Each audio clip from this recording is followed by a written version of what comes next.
Welcome to You Can't Do That on Xbox, live from jail. As you can see, I'm currently in a bit of trouble, but that won't stop me from giving you a good review, mostly because it's mandatory. Alright, what have you asses got for me today? Oh, brilliant!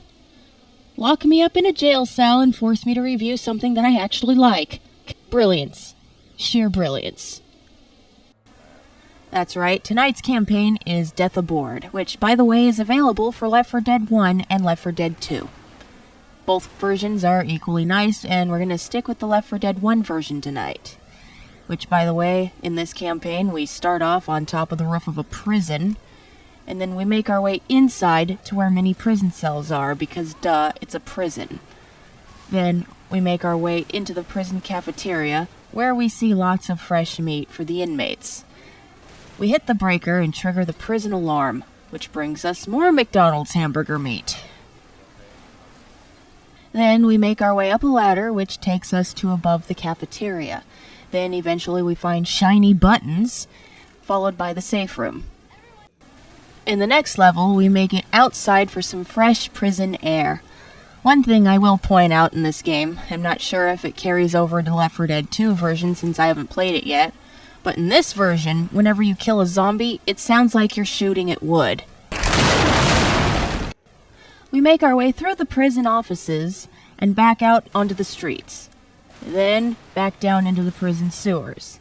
Then, we make our way back to the surface where we are rewarded with a mounted gun. And now it's time to start another zombie event, which opens this door for us to go through. And then we walk through this garage and find the next safe room. After some searching, we find our way to the docks, where we find some guns and get ready to battle it out. We have to fight a horde once again, and as our reward this time, we receive a complimentary victory dumpster, which helps us get up into these buildings and then this extremely tiny, dated safe room.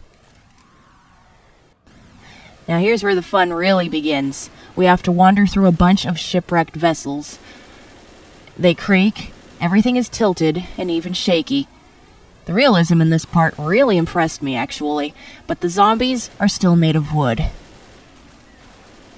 Then we find all of these shipping containers. And now it's time for our special segment, What Will Happen?